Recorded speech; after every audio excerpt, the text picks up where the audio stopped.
llegamos. Para arrancar, les puse acá una reseña anatómica, esquemática, para que ustedes más o menos recuerden cómo es esto. El hígado. ¿Qué pasa, chicos? No pasa nada, se pueden pero matar de la risa, pero o lo dicen y nos reímos todos. El hígado es una glándula que produce bilis, ¿sí? Tiene dos conductos excretores que se juntan y conforman un conducto común, son los conductos hepáticos derecho e izquierdo. El hepático común se une con el conducto cístico que viene de la vesícula y forman el conducto colédoco, ¿sí? Todo esto desemboca a nivel del duodeno. Esto que tienen al lado son algunos datos de la fisiología. El hígado es una glándula que secreta permanentemente bilis y lo hace a una presión de entre 15 y 25 centímetros de agua, ¿sí? Cuando esa presión supera los 30 centímetros, se detiene la excreción por parte de los hepatocitos. O sea que cualquier cosa que me eleve la presión a nivel de la vía excretora va a producir una alteración a nivel del hepatocito porque no va a poder excretar la bilis. Y el hígado produce aproximadamente 1,5 litros de bilis por día. Eso esquemático en la realidad, digamos, es más o menos así, ¿sí? Ustedes ven ahí la vesícula, el conducto cístico. Esto está con el hígado levantado para mostrar la anatomía. Y allá arriba están los dos conductos, el hepático derecho, el hepático izquierdo, hepático común, y cuando se une con el cístico es el conducto colédoco. Tiene una porción retroduodenal, una porción retropancreática, una porción intrapancreática, que se ve en esta vista posterior, ven cuando pasa por atrás del duodeno, por atrás del páncreas, se mete en la glándula pancreática y después va a hacer un pequeño trayecto a nivel de la pared duodenal, que lo hace conjuntamente con el conducto de Wilson. Y acá viene la fisiopatología de la pancreatitis aguda litiásica. Y hay fibras musculares de la pared del duodeno que envuelven esta terminación de los conductos y forman lo que llamamos esfínter de Oddi y la ampolla de Vater. No todas las personas tenemos esta anatomía, ¿sí? No siempre el conducto colédoco desemboca conjuntamente con el Wilson. A veces desembocan por separado. ¿Se entendió hasta acá o se lo mando? Entonces, lo que vamos a hablar hoy es síndrome coledociano. Y esa que tienen ahí es una definición de síndrome coledociano. Es un conjunto, como todo síndrome, un conjunto de signos y síntomas que caracterizan a la obstrucción de la vía biliar, con la característica de que la obstrucción es posterior al hígado, ¿sí? Entonces, para que yo pueda obstruir la secreción biliar después, o sea, más allá del hígado, tengo que obstruir o ambos hepáticos, porque si obstruyo un solo conducto hepático, se puede seguir excretando bilis. De ahí que los tumores hepáticos difícilmente provoquen un síndrome coledociano, porque en general obstruyen una de las ramas, salvo que sea un tumor que se ubique justo en un segmento hepático cerca de la división de los conductos, entonces puede por su crecimiento obstruir los dos. Pero van a ver que los tumores hepáticos no están dentro de las patologías que pueden producir síndrome coledociano, porque si uno obstruye una sola rama, no se produce un síndrome coledociano.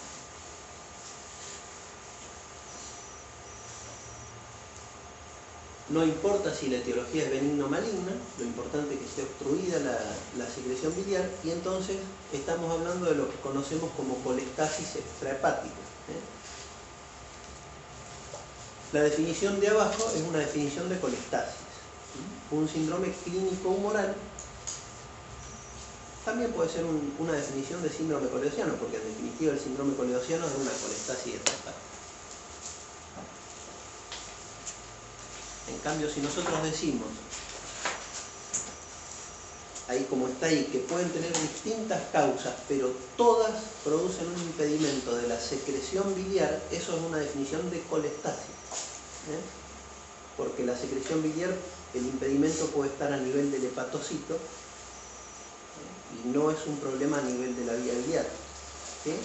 ¿Está claro eso?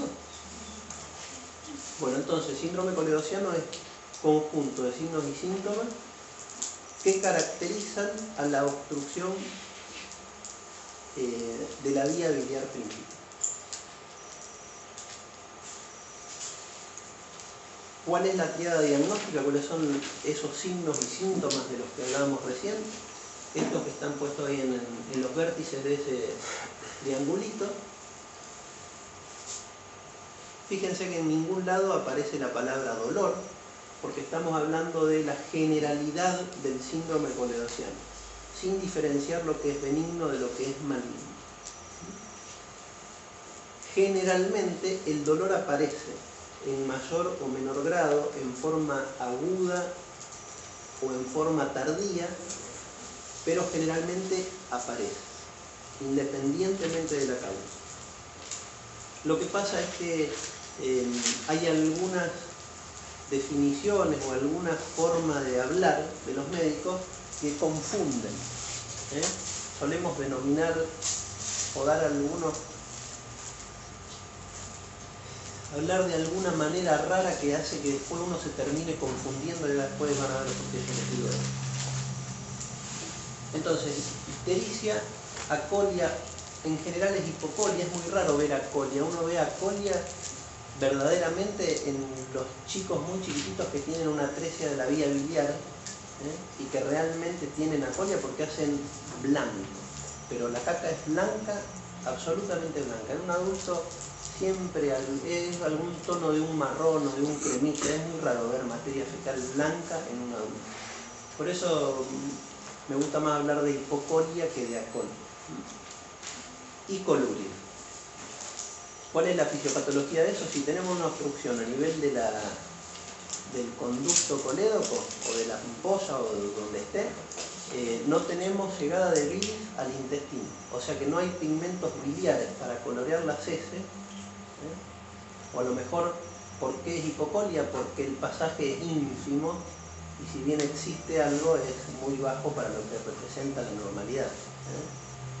Entonces, la bilis no llega, no hay pigmentos biliares para colorear la materia fecal, y sí hay un aumento de la presión dentro de los conductos que hace que esos pigmentos pasen al torrente circulatorio, por esa vía llega a los riñones, y hay una mayor excreción por parte de los riñones de pigmentos biliares, y por eso colorea la orina y le da un color de un té cargado o de una Coca-Cola.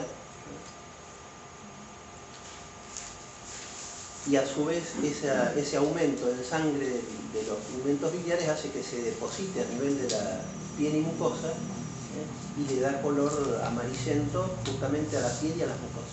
Y lo más sensible siempre son las mucosas.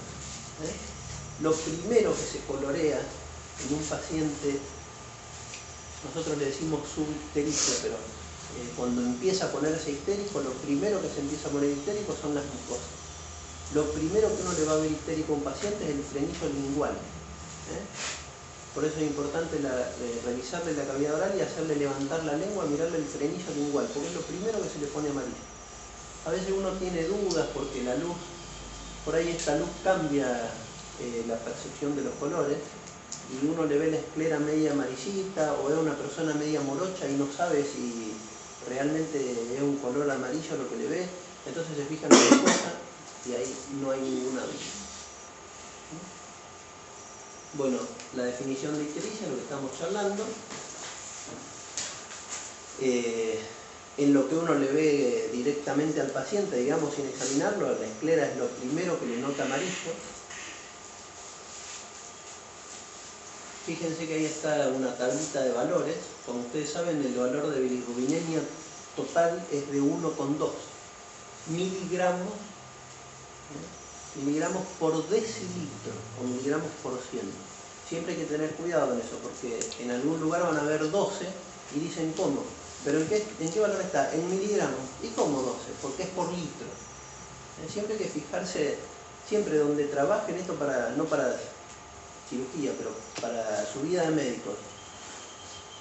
No siempre los valores normales son los mismos en los diferentes lugares donde uno trabaja. Por eso hay que preguntar o fijarse siempre en el laboratorio a ver cuál es el valor normal para esto. Porque los métodos pueden ser distintos y el valor normal cambia. De ese 1,2, la bilirrubina indirecta aproximadamente es 0,9 a 1 y la directa es 0,2 a 0,3. Esos son valores normales. Cuando esa bilirrubinemia empieza a aumentar, el umbral del riñón es menor al umbral de la piel, o sea que primero va a aparecer columna. Lo que pasa es que el paciente en general no se da cuenta de eso, porque es tan pasajero y tan rápido, y aparte por ahí uno si toma poco líquido orina un poco más concentrado, entonces tal vez pase desapercibido, pero el umbral de la colulia es menor que el de la ictericia. Entonces primero aparece la colulia. Entre 1,5 y 2 hay una subictericia, esto que yo les decía de por ahí ver un paciente que no terminamos de... ¿Será que está medio amarillito? Hay que revisarlo un poco más a fondo para darse cuenta realmente. Y por encima de 2 aparece la coloración realmente de la ictericia. Esto lo charlamos, que es la hipocoria y por qué se produce, y lo mismo que la columna. ¿Cómo estamos hasta acá? ¿Bien?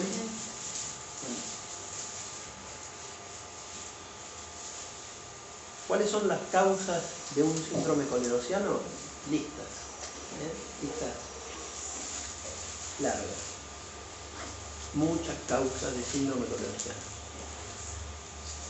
No es tan importante que ustedes sepan una lista así. Acá hay un cuadrito de las causas más frecuentes, ¿sí? Un poco más divertido, porque hay dibujitos y esas cosas. Y ustedes fíjense que ven distintos nombres de patologías, de quiste hidatídico, ascaridiasis, el cáncer de la vía biliar, que son colangiocarcinomas en realidad.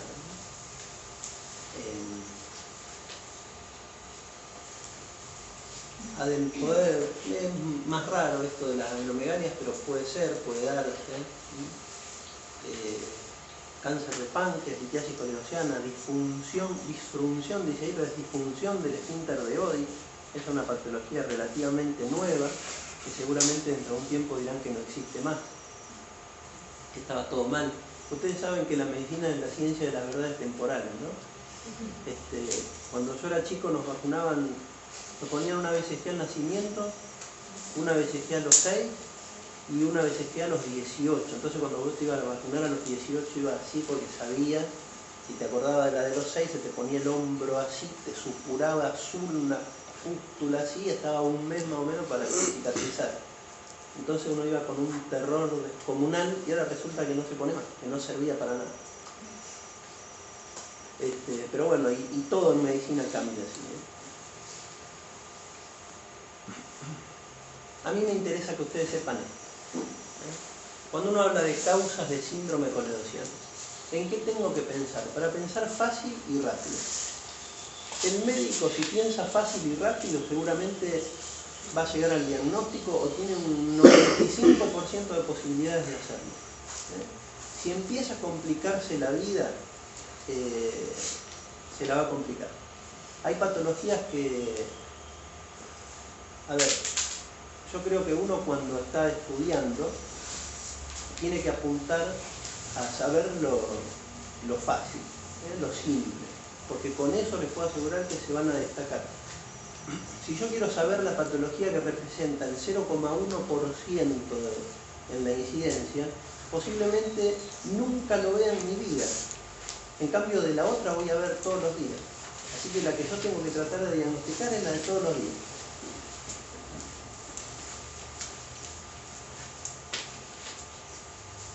Cuando hablo de causas de síndrome coledociano, de etiología de síndrome coledociano, en nuestro país, la causa número 1 es la litiasis biliar. Lejos, sin discusión. Causa número 1, litiasis biliar. La causa número 2 son tumores. En segundo lugar están los tumores. En tercer lugar están las parasitosis. Si ustedes saben eso, pero están fantásticos. Son especialistas en síndrome coledociano. Si tienen claro eso, están fantásticos. Dentro de los tumores, o sea, la segunda causa del síndrome coledociano, el primer lugar es para el tumor de la cabeza del páncreas. Lejos. Un paciente con una impregnación neoplásica y un síndrome coledociano frío. ¿Qué quiero decir cuando digo síndrome coledociano frío? ¿Ven que hablamos mal los médicos? Que le ponemos nombre a las cosas que no van. Se llama síndrome coledociano frío, mal se llama síndrome coledociano frío, porque no tiene dolor. Pues lo charlamos. Cosas que pasan. Entonces, si tengo un paciente con un síndrome de impregnación, está decaído, perdió peso, tiene astenia, está cansado, y viene histérico, con coluria, ese paciente tiene un cáncer de cabeza, tiene un tumor. ¿Sí? Y si yo sé que el síndrome coledociano primero está el cáncer de cabeza del páncreas, ya sé lo que le tengo que ir a buscar. Si lo descarto, sigo buscando, pero lo primero es eso. ¿Sí? El segundo lugar en tumores, ¿quién será?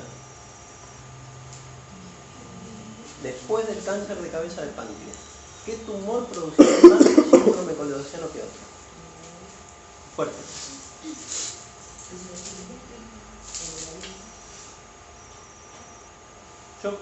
Muchos consideran los ampulomas como tumores de la cabeza del páncreas. O sea que si yo meto al ampuloma, al tumor de la ampolla, dentro de los tumores de cabeza del páncreas, que ocuparían el primer lugar, en segundo viene este que yo les digo. Si no, en segundo lugar viene el ampuloma.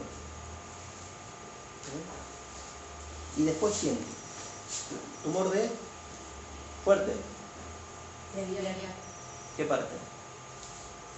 La vía biliar tiene dos partes. La vía biliar tiene una parte principal, que son los conductos hepáticos, el hepático común y el colédoco, y una parte accesoria, que es la vesícula y el cístico. Entonces, ¿qué tumor de la vía biliar? Fuerte. No pasa nada. El de vesícula, chicos. Vesícula. Los tumores de vesícula biliar son tumores muy infiltrativos, infiltran mucho las estructuras vesículas.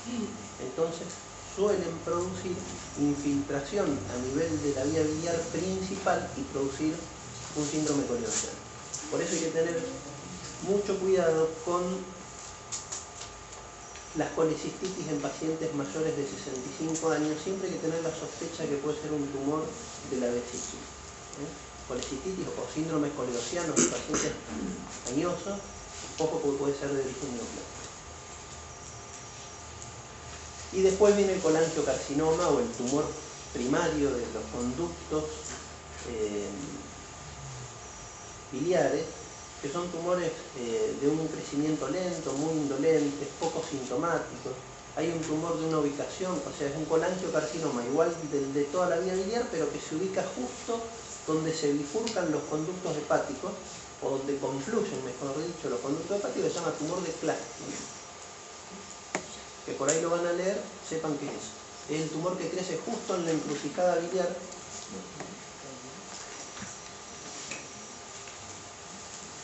Ustedes esto saben un montón, porque ya tuvieron la clase de litiasis biliar, la dieron pancreatitis aguda, así que esto es un repasito. ¿Saben un montón o no?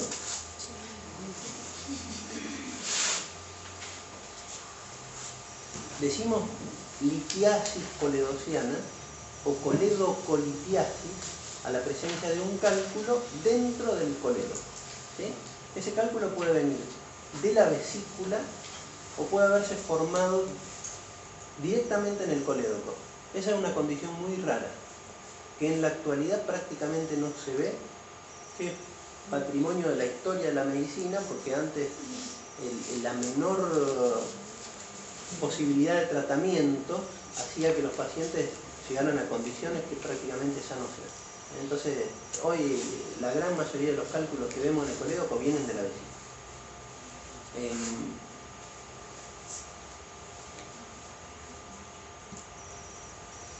Para eso hace falta que la vesícula sea una vesícula formadora de cálculos. Entonces se produce esta condición de litogénesis, esta situación de litogénesis. Un paciente que forma cálculos en su vesícula. No cualquiera forma cálculos en la vesícula. Tiene que haber una situación patológica. ¿Saben qué pasa? Primero, para que un paciente pueda formar cálculos en su vesícula, ¿qué tiene el paciente? Mire que son especialistas ustedes.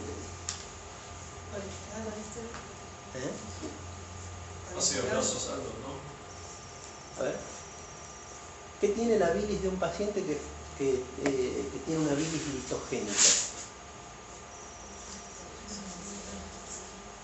Hay dos componentes fundamentales de la bilis, de cualquiera de nosotros,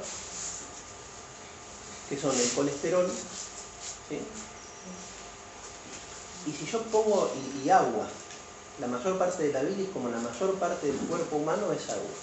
Si yo pongo colesterol, que es aceite, en agua, no lo voy a poder mezclar jamás.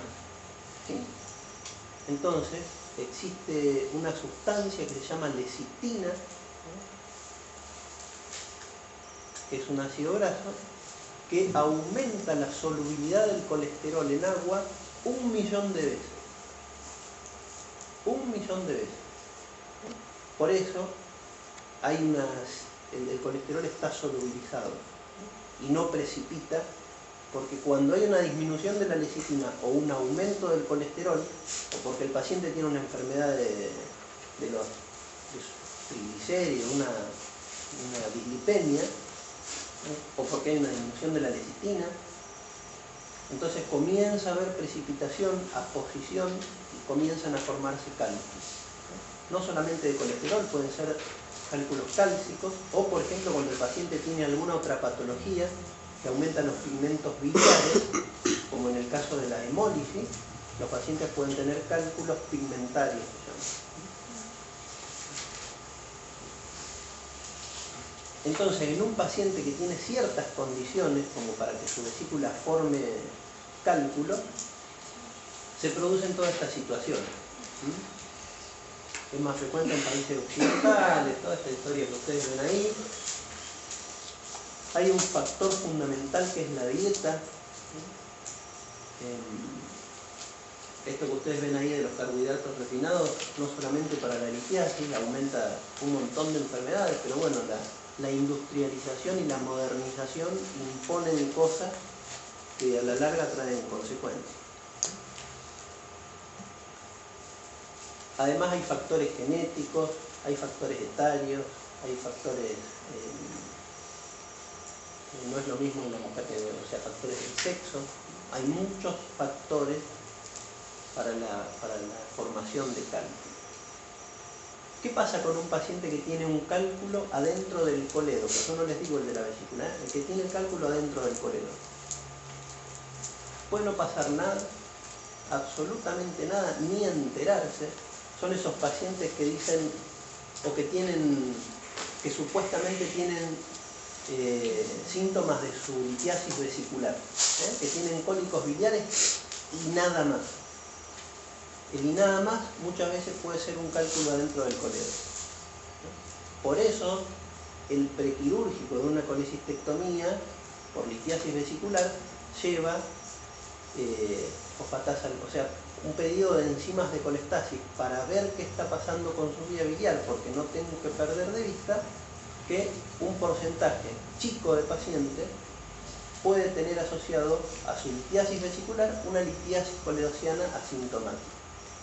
Y si yo saco solamente la vesícula y no le hago nada de ese cálculo, el paciente corre el riesgo en un futuro de hacer una pancreatitis aguda biliar. Y ustedes recién acabaron de ver que puede llegar a ser una patología mortal. Entonces, no hay que pasar por alto eso. Y esto que ustedes ven ahí abajo es una cosa bastante lógica. No es lo mismo tener un calculito en la vesícula que no me produce síntomas y el paciente me pregunta, doctor, ¿y esto qué me puede pasar a mí con esto? Y a lo mejor nunca le pasa nada. Y el que tiene un cálculo en el colédoco le pregunta, doctor, ¿qué me puede pasar? Y yo le diría que se lo saque porque le pueden pasar cosas graves. Y es muy probable que le pase. Entonces la historia natural de esos cálculos asintomáticos es mucho menos indolente que los cálculos asintomáticos de la vesícula. Nadie diría que un paciente con un cálculo coledociano no hay que hacerle nada, salvo ciertas circunstancias muy particulares, como por ejemplo una de estas que ustedes ven acá, que yo diagnostique un calculito menor a 3 milímetros adentro de la vía biliar. Es raro que uno le haga algo. Primero porque existen los falsos positivos en los estudios y a lo mejor eso que se ve en el estudio como un calculito no es. Y después que si es muy chiquitito seguramente va a pasar.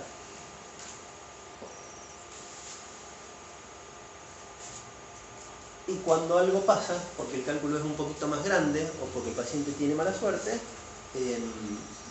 puede producir una pancreatitis aguda o puede provocar un síndrome coledociano.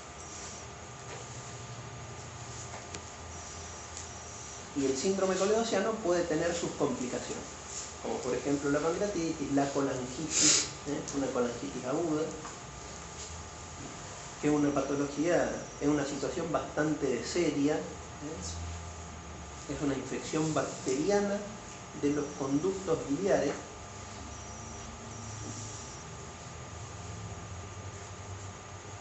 Tiene varios grados y el grado más temido es la colangitis supurada. Perdón. Vale. Alejandra. Hola, Alejandra, sí. Estoy dando una clase. En un rato voy para allá. Dale. Chao.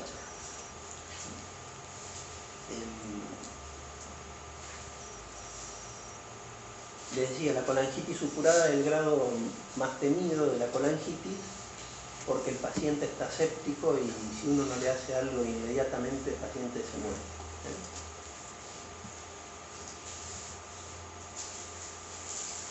Y la presentación de una colangitis es esta, un paciente que está con dolor abdominal, ictericia, obviamente ictericia, coluria, acolia, tiene un síndrome coledociano al que agrega fiebre con escalofrío, agrega hipotensión con bradicardia, y esos son signos de sepsis, ¿no? Y obviamente dolor abdominal, porque el paciente que tiene un síndrome coledociano litiásico agrega el dolor, ¿no? A diferencia del neoplásico, que tiene un dolor más sordo, tiene un dolor mal localizado y tal vez en las primeras etapas ni siquiera tenga el dolor.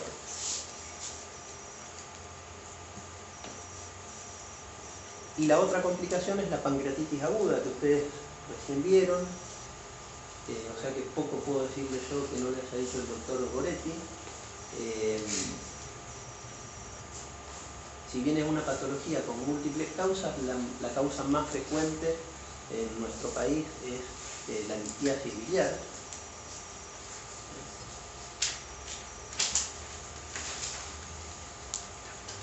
Otra causa dentro de las neoplásicas es el cáncer de la cabeza de páncreas.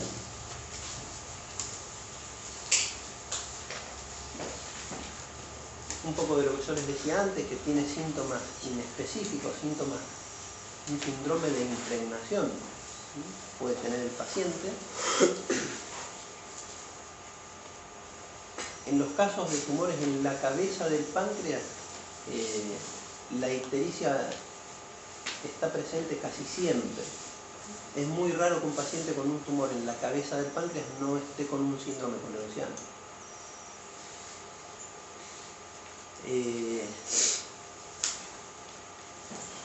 El dolor es un dolor de infiltración de plexos nerviosos, o sea que es un dolor mal localizado, es un dolor sordo.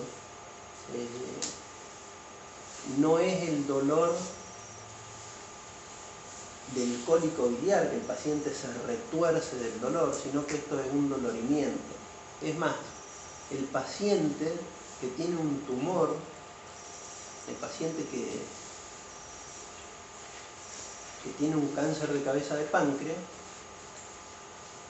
fíjense cómo será de lenta la instalación de la ictericia y de oligosintomático el cuadro y de poco doloroso, que en general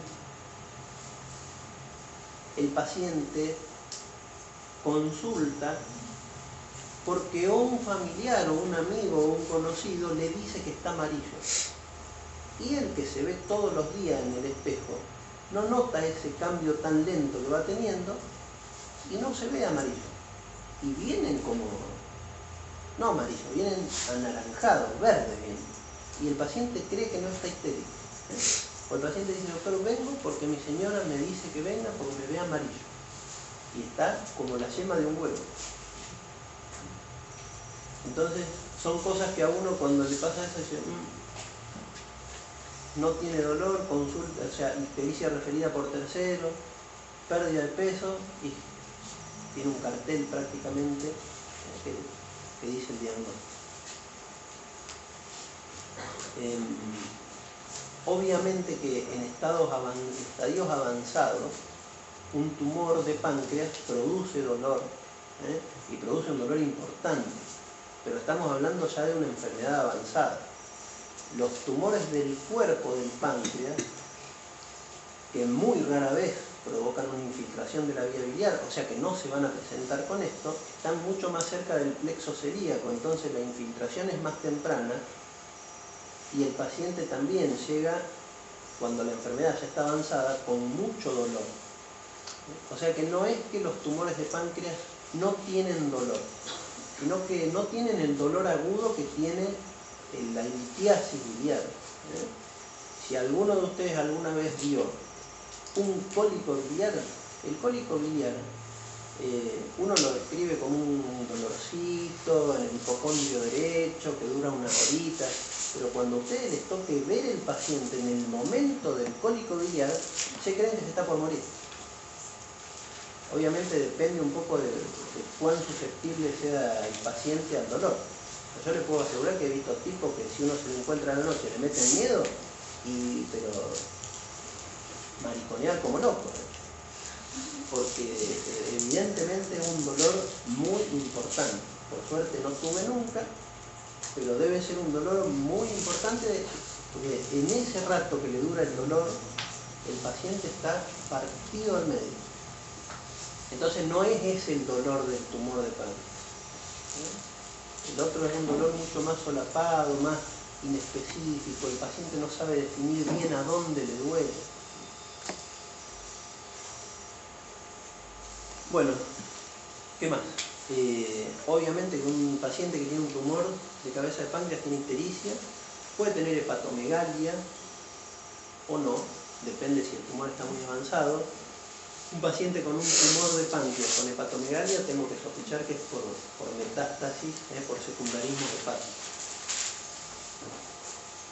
Pero además de este paciente que tengo, seguimos armando, que tiene un síndrome de impregnación general, que tiene o que no tiene dolor y tiene un síndrome coledociano con ictericias referidas por terceros, cuando le examino el abdomen noto una tumoración piriforme en hipocondrio derecho que excursiona con los movimientos respiratorios, lisa, de límites bien definidos e indolora. Bueno, lo único que me falta es la anatomía patológica, porque hay una ley que se llama ley de Courvoisier-Terrier o de Bard y Pic, según le gusten los autores franceses o americanos, que dice que todo paciente con ictericia con ictericia fría y vesícula palpable, porque esa tumoración que describíamos recién no es otra cosa más que la vesícula, tiene un tumor en la cabeza del páncreas hasta que se demuestre lo contrario. O sea, ictericia sin dolor o síndrome coledossiano sin dolor y vesícula palpable, tumor de la cabeza del páncreas. Obviamente que si el paciente tiene ascitis es un muy mal signo, porque habla de que hay una infiltración o que hay un estadio avanzado del tumor, que tiene metástasis hepática o que tiene una carcinomatosis peritoneal, y es un paciente para tratamiento paliativo y nada más. Esto es un poco lo que venimos charlando siempre desde toda la clase. ¿Cuáles son las diferencias importantes? Fíjense que no hablamos del origen parasitario porque se comporta como una obstrucción aguda, o sea, se comporta como la obstrucción del cálculo del parásito, ¿sí?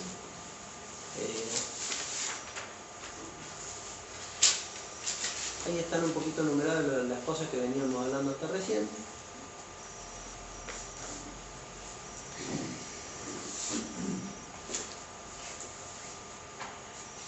Esto del prurito como primer síntoma es un poco capcioso, porque en realidad el prurito es una consecuencia del depósito de las sales biliares en la piel, que irritan las terminaciones nerviosas y produce picazón. Y en realidad no es que sea el primer síntoma, en realidad es que el paciente se dejó estar, no lo advirtió. Y vieron que cuando la esposa les dice algo, es lo último que uno va a hacer. Y que vuelta amarillo hasta que rompe. O el esposo para la chica. Oh, ¿cómo rompé con que estoy amarillo? Hasta que lo dice 70 veces, entonces me dice, bueno, no. Y después resulta que tenía razón, como cosa así. Pero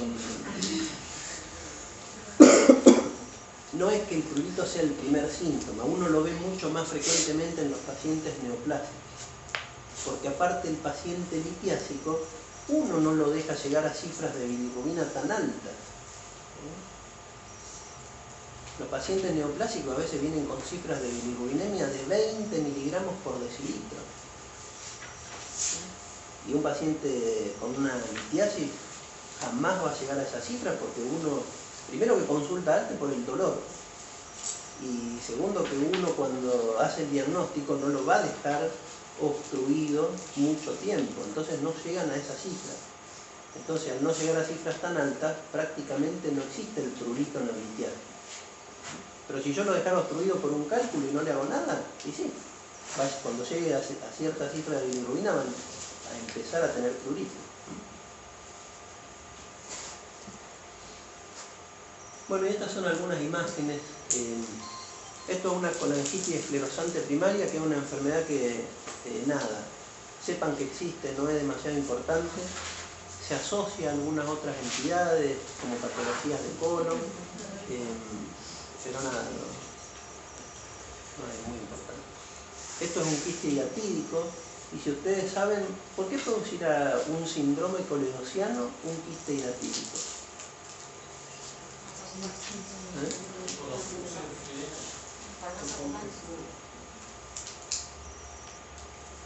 Mira, más ocupante que un tumor hepático no conozco. Y te dije al arrancar la clase que los tumores hepáticos difícilmente te provocan un síndrome coledossiano, o sea que por más ocupante no es. Porque se puede romper. ¿No será porque el parásito tapa el conducto? Veo gente que asiente con la cabeza.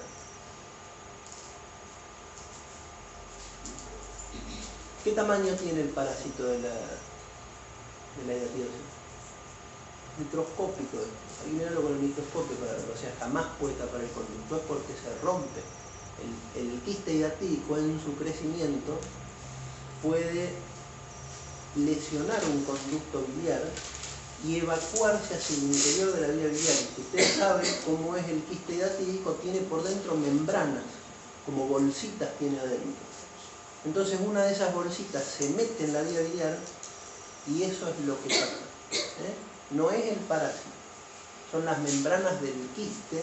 Por eso fíjense, este quiste que provocó un síndrome coledossiano está como colapsado. Si uno ve una imagen de un quiste hidatídico no complicado, es una pelota a tensión de líquido. Esto es un quiste complicado que se abrió en un conducto biliar y se metieron las membranas y le provocó un síndrome coledossiano. Esto es una lástima porque estaría bueno tener la película acá. Yo les puedo decir que son ascaris, pero si ustedes ven la ecografía y ven la lombriz moviéndose dentro de la vesícula, no le quedan dudas de que son ascaris. Esto es un síndrome de Mirici, que ustedes por ahí lo leyeron en la listita de diagnóstico que yo les puse antes. Es una condición rara, es un poco historia de la medicina. El doctor Pablo Mirici fue un cirujano argentino, cordobés, que describió esto. Un cálculo impactado en el bacinete de la vesícula produce una colecistitis aguda, se inflama, produce un tumor, y ese tumor comprime extrínsecamente la vía biliar. Eso sería el primer grado de un síndrome de Mirici. Es simplemente el bacinete de la vesícula inflamado, apoyándose contra el colédoco y por compresión extrínseca produce un síndrome coledossiano, lo obstruye. Pero el colédoco está sanito, lo que está enfermo es la vesícula. Si uno no le hace nada, ese cálculo empieza a formar, porque el organismo trata de sacar eso de ahí, entonces trata de sacarlo por el colédoco. Silvia, te llamo en 5. Comienza a horadar las paredes de la vía biliar y empieza así a haber lesión, hasta que conforma una fístula colecisto-coledosiana, una fístula bilio-biliar, colecisto-coledosiana. No importa mucho esto, sepan que existe el síndrome de Mirici y más o menos lo que es, la vesícula que se apoya, porque esto es un síndrome de Mirici tipo 5 o grado 5. Entre medio hay toda entre el 1 y el 5 hay diferentes estadios, no importa demasiado. Sepan que existe el síndrome de Mirici y qué es esto. ¿Cómo hago el diagnóstico de laboratorio de un síndrome coledossiano? ¿O qué le tengo que pedir a un paciente que tiene un síndrome coledossiano? Además de pedirle un laboratorio de rutina, ver cómo están sus glóbulos blancos, sus glóbulos rojos, la hemoglobina, el hematocrito y todo eso, que es una cosa obvia, le tengo que pedir un laboratorio dirigido a esto que el paciente tiene, que me dé datos para certificar lo que yo estoy pensando. Entonces tengo que ver cómo están sus enzimas de colestasis. ¿Cuáles son las enzimas que miden colestasis? Fosfatasa-alcalina, GGT. ¿Fosfatasa-alcalina qué más dijeron? 5 nucleotidasa ahí. Y GGT. Y gamma GT. O gamma-glutamil transpeptidasa. ¿Cuál es la más específica de todas? La 5 nucleotidasa. Es la otra. La fosfatasa alcalina. ¿Por qué es la más específica? Porque la fosfatasa alcalina es secretada por las células de revestimiento epitelial de los conductos biliares. ¿Sí? Ser la más específica no significa ser la más sensible. La más sensible es la gamma GT. Y la 5 nucleotidasa la usamos más para masa ocupante hepática que para colestasis. O sea que de rutina no la pedimos ahí. Le pedimos sí fosfatasa alcalina y gamma GT. Pero también sabemos que la bilirrubina es fundamental, se lleva en la colestasis siempre. Las transaminasas hepáticas en las primeras 48 horas de la obstrucción pueden estar elevadas, porque como todo en la medicina, o en la física, digamos, si yo tapo el conducto por donde algo se evacúa, ese algo va a sufrir. En mayor o menor medida va a sufrir. Entonces, cuando al hígado le tapan el conducto de excreción, repercute en el hígado, ¿no? O sea, las transaminasas se alteran las primeras 48 horas. Pero si yo lo dejo obstruido, el hígado sigue sufriendo, porque el hígado no puede excretar. Y si el hepatocito cesa en su función, imagínense si no va a sufrir el hígado.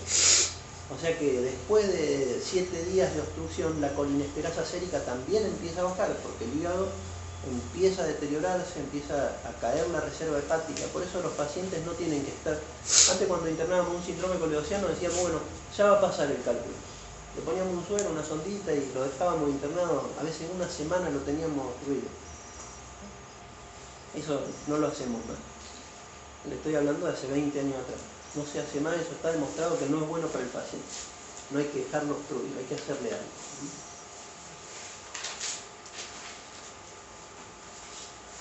Bueno, ¿qué más? Obviamente hay que pedirle amilasemia. Obviamente, si sospecho que esto puede ser una patología neoplásica, hay que pedirle marcadores tumorales, sabiendo que, por ejemplo, el CA19-9 puede estar alterado por la hiperbilirrubinemia. ¿Sí? O sea que si me viene alterado, después no sé si es porque tiene un tumor o porque tiene muy alta la bilirrubina, pero es un elemento más, digamos. Por ahí si se lo hago y viene normal, me deja un poco más tranquilo. Y es muy importante los tiempos de coagulación, porque ustedes saben perfectamente que el tiempo de protrombina mide, en cierta forma, la función hepática. Y si está medio, vitamina K, porque es uno de los K dependientes. Bueno, K dependientes. Vamos a hablar de K dependientes en este país. Pero no es nada que ver con la política, es de vitamina K.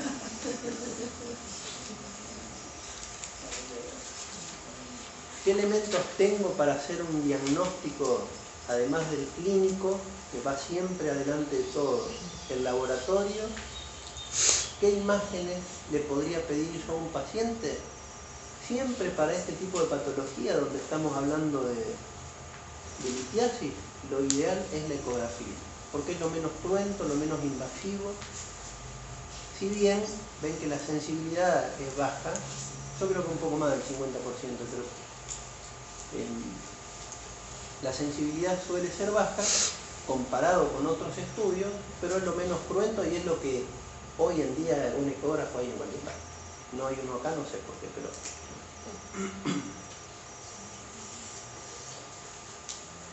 Podemos ver, a lo mejor no el cálculo en la vía biliar, que eso es más difícil, es bastante más difícil. En eso, para eso la sensibilidad es del 50%, para el cálculo en el colédoco, ¿sí?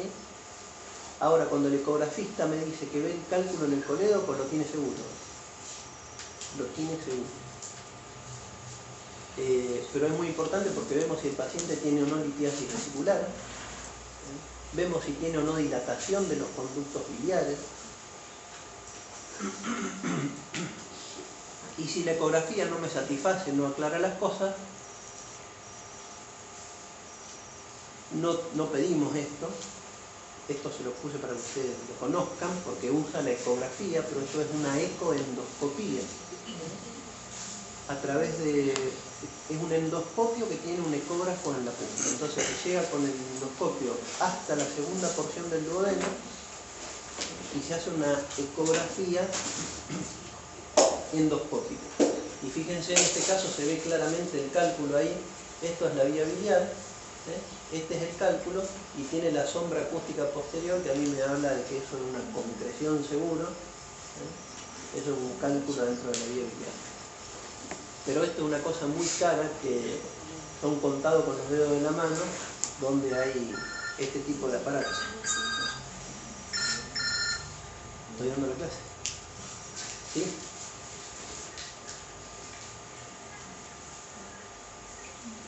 No, ¿cómo terminamos?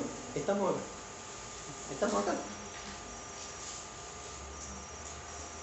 ¿Estamos encerrados?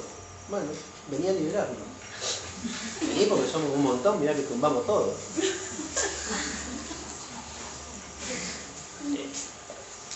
Llamar, que haya que llamar, porque tiramos todo abajo. ¿Sí? Bueno. Bueno, mejor así le doy tranquilo la clase. Dale. Bueno, escucharon, no estamos encerrados. Cerraron todo con candado. O sea, bueno, econdoscopía entonces poco accesible. Muy lindo, pero muy llano. Otra cosa que no hacemos. No, pero ¿en qué momento sería? ¿La econdoscopía? No. Yo te cuento para que vos sepas que ese estudio existe. Son casos muy puntuales en lo que vos podés llegar a pedirlo, pero normalmente vos a un paciente le pedís una ecografía. Si la ecografía no te lo aclara, pasás a una, hoy pasás a una resonancia, a una colangioresonancia. ¿Por qué? Porque la tomografía, esto por ejemplo, la tomografía va a pasar por alto lo que sean cálculos de colesterol. ¿Sí? Porque el colesterol puro es radiolúcido, no sale en una radiografía ni en una tomografía. Entonces no lo voy a ver, por más que lo esté cortando justo, no lo ve. Por eso no se le pide tomografía, y hoy tenemos la posibilidad de la resonancia, el estudio, para una litiasis, el estudio que le sigue a la ecografía en la litiasis es la resonancia. En un tumor de páncreas, por ejemplo, el estudio que le sigue a la ecografía, supónganse, tengo un paciente histérico, un síndrome coledociano, que no estoy muy seguro cuál es el origen, la etiología de ese síndrome, pido la ecografía y el ecografista me dice, mira, tiene una vesícula alitiásica, con una vía biliar dilatada, intra y extrahepática. Siempre ustedes piensen que la vía biliar no tiene músculo propio.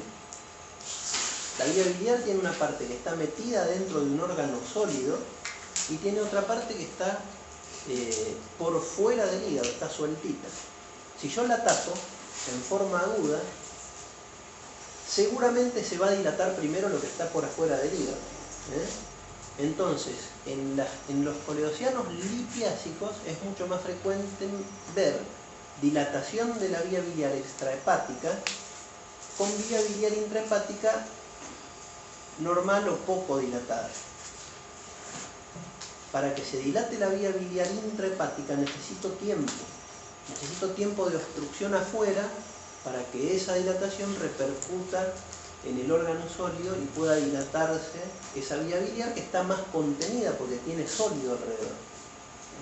Entonces, si el ecografista me dice, mira, tiene una vesícula alitiásica, vía biliar intra y extrahepática dilatada, o sea que ya me hace pensar que viene de larga data. Seguramente yo vi un paciente con una ictericia subidita de tono, que a lo mejor tenía alguna de las otras cosas que uno habló.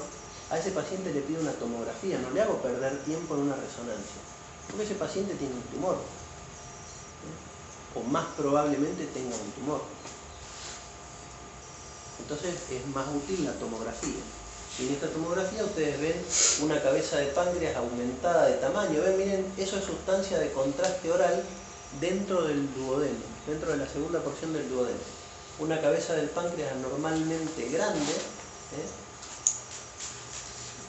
y después tiene en el hígado algunas imágenes que no son muy lindas, que digamos.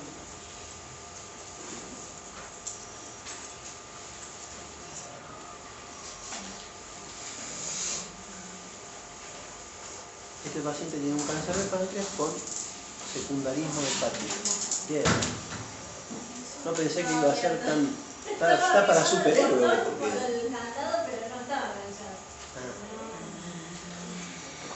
Bueno, y esto es lo que yo... No viene la resonancia todavía. La colangio retrógrada. La colangio retrógrada. Colangiografía retrógrada endoscópica. ¿Les dio el doctor Murature algo de colangio retrógrada? Sí. ¿Sí o no?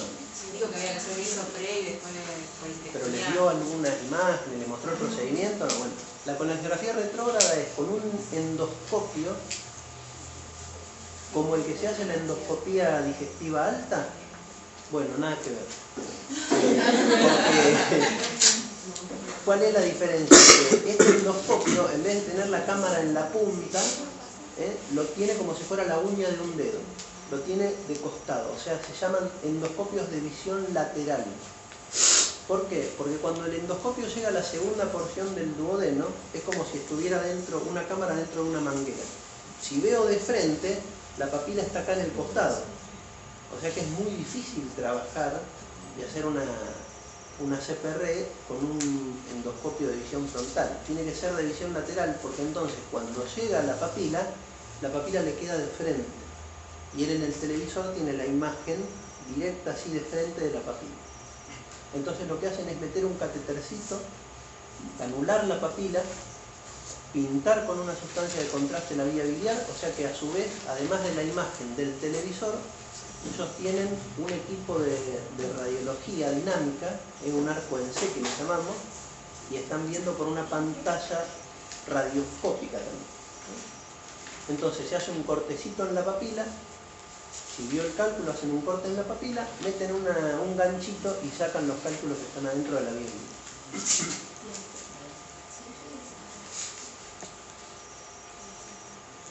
Esto es un estudio fantástico que cambió el tratamiento de la litiasis coledociana. Es un antes y un después de la aparición de esto, porque si no, hasta antes era toda cirugía. Ahora el endoscopista saca los cálculos por abajo a través de la papila y el cirujano le opera la vesícula solamente al paciente. No se mete con la vía biliar, en caso ideal. Estos son estudios, fíjense, esta es la imagen radioscópica del endoscopio, que se cruza por adelante. Pero fíjense cómo está esta vía biliar llena de cálculos, miren lo que es. Impresionante. Y en esta también.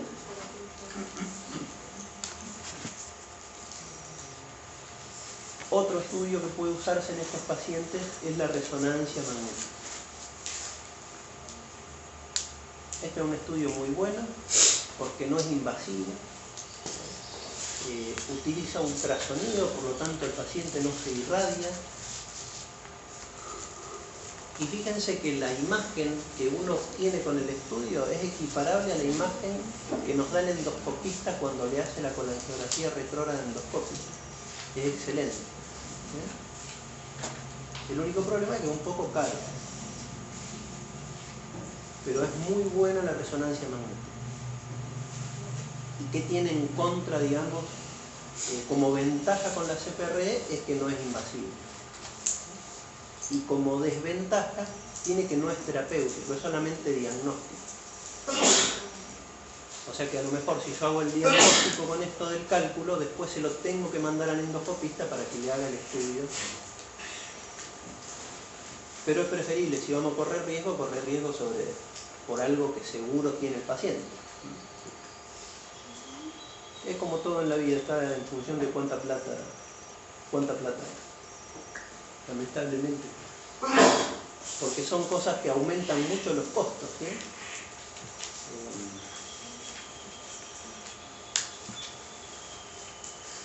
Bueno, esto es lo que yo les decía antes. Hay tantos estudios, hay tanta posibilidad de estudios para hacer, que uno se basa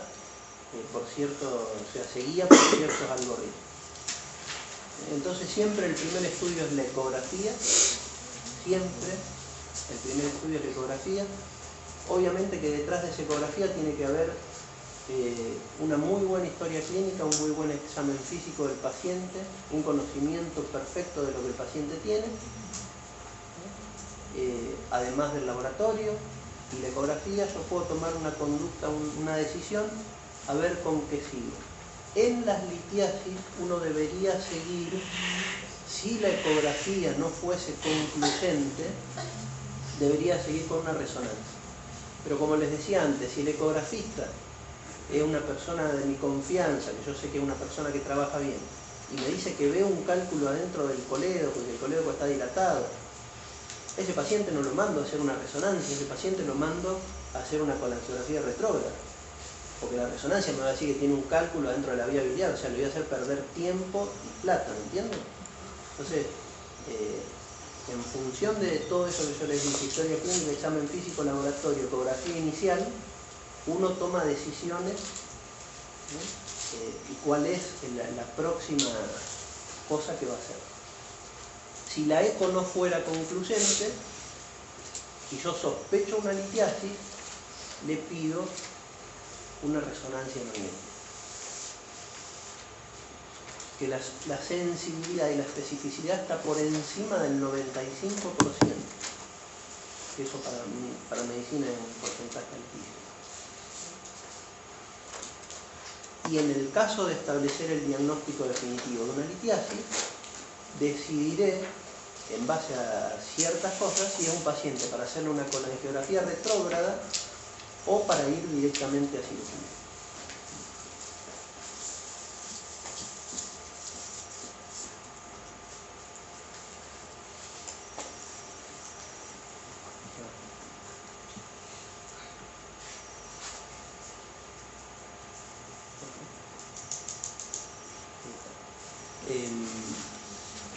¿Cuándo debe hacerse un tratamiento de un síndrome coledociano? Siempre. Obviamente que un paciente asintomático, obviamente no es un síndrome coledociano, es una coledocolitiasis lo que tiene, porque es asintomático. Debe realizarse siempre para evitar las complicaciones de esto que van a aparecer seguro, más tarde o más temprano, pero van a aparecer. Otra opción de tratamiento que existe para estas cosas es los tratamientos percutáneos. O sea, a través de la pared abdominal, con un equipo de rayos, pinchar un conducto hepático, poner una guía de alambre que de la pared se meta al conducto hepático y ahí trabajar con dilatadores hasta poder meter una sondita, poder pasar una canastilla, sacar cálculos, poner drenaje. La cirugía percutánea es otra de las posibilidades en estos pacientes. ¿Y cuándo un paciente va a cirugía? Cuando en 1000 condiciones. Acá hay algunas, pero a veces hay tantos cálculos, como esa imagen que ustedes vieron antes, tantos cálculos adentro del colédoco y tan grandes que no hay canastilla de dormia que el endoscopista pueda meter para sacarlo. Entonces esos pacientes tienen que ir sí o sí a una cirugía. Cuando yo no tengo a mano con la angiografía retrógrada, estoy trabajando en un lugar alejado de alguna ciudad grande y no tengo ningún profesional que haga con angiografía retrógrada, entonces los pacientes con cálculo los termino operando porque no tengo quien los saque de ahí. O cuando existan contraindicaciones para la colangiografía retrógrada, que en realidad no son contraindicaciones, sino que son contraindicaciones relativas. Por ejemplo, hay muchos endoscopistas que si la vía biliar es muy finita, prefieren no hacer la colangiografía retrógrada porque el riesgo de que ellos provoquen una pancreatitis por el estudio es muy alto.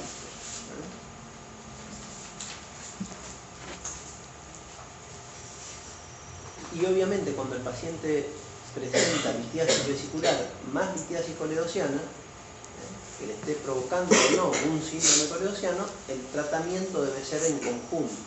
Uno le trata la litiasis biliar, tiene que tratar la coledociana y la vesicular.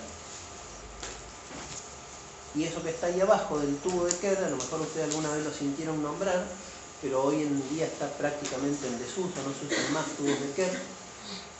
Esto es otra cosa que uno tiene durante la cirugía a mano, que es una coledocoscopía, es como un endoscopio de los que se usan para hacer endoscopías digestivas, nada más que la colita del endoscopio, o sea, la fibra, lo que se mete, mide 4 milímetros, 3 o 4 milímetros de diámetro. Entonces eso lo mete a la vía biliar y se fija si hay o no algún cálculo adentro. Vale más o menos $50.000. O sea que imagínense que hay muy pocos lugares que lo tienen. Esto era un tubo de Kerr, hoy en día está prácticamente en desuso. Uno lo metía por el colédoco, metía una patita de la T para un lado, otra patita del otro y sacaba para afuera, o sea, generaba una fístula biliar tutorizada. Cuando había que abrir el colédoco para sacar cálculo, le metíamos ese tubito, suturábamos el colédoco encima del tubo, quedaba el paciente así con un tubito saliendo por acá por donde salía Billy. Que lo dejábamos 3 o 4 semanas y después se lo sacábamos.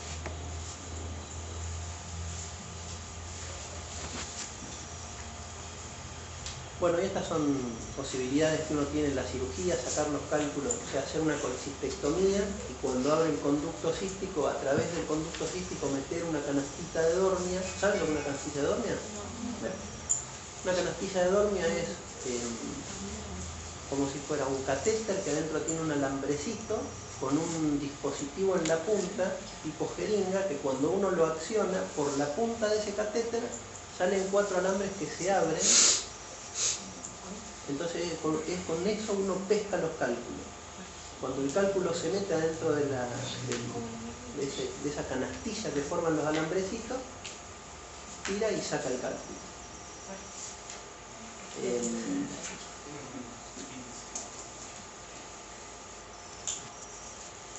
Y esto se los pongo para confundirlos un poco más, y que todavía no los confundí lo suficiente. ¿Qué hacemos cuando hay una litiasis de la vía biliar principal?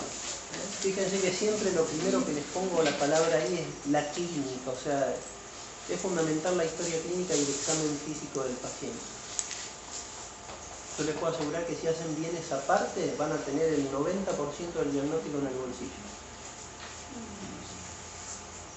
Con la clínica, el laboratorio y la eco, estamos en el primer punto donde yo tomo la primera decisión con ese paciente, que va a ser si el paciente tiene vesícula o si el paciente no tiene vesícula, porque a veces me llegan pacientes que ya han sido colecistectomizados y les quedó un cálculo olvidado adentro de la vía biliar, porque en su momento tenía una coledocolitiasis asintomática, no se diagnosticó y se lo olvidaron ahí. A eso le llamamos litiasis residual del colédoco.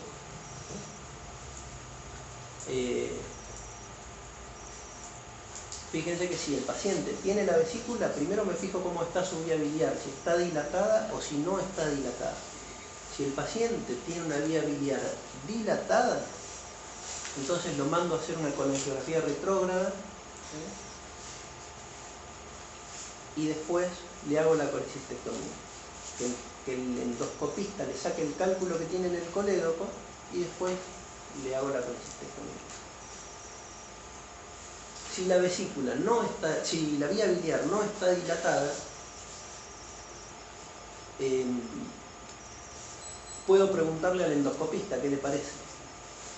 Si él se anima a hacerle una retrógrada, o si él considera que vale la pena hacerle una retrógrada, lo puede intentar.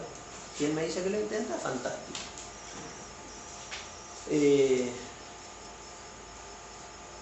Y si él no lo intenta, yo a ese paciente lo tengo que llevar al quirófano, operarlo, y mientras hago la cirugía de la vesícula, hacer una colangiografía intraoperatoria, certificar que tenga el cálculo en la vía biliar, y si lo tiene, puedo tratar de sacarlo a través del conducto cístico, dependiendo los elementos que yo tenga para trabajar. Si tengo un coledocoscopio, le puedo hacer una coledocoscopia ahí, o puedo hacer una coledocotomía y sacar el cálculo a través del propio colédoco. Si el paciente no tiene vesícula, yo a ese paciente posiblemente lo mande a hacer una retrógrada, una colangiografía retrógrada, porque no me queda otra forma de sacarle el cálculo. Acá también importaría si la vía biliar está dilatada o no, pero los pacientes que no tienen vesícula sufren una dilatación prácticamente fisiológica de la vía biliar.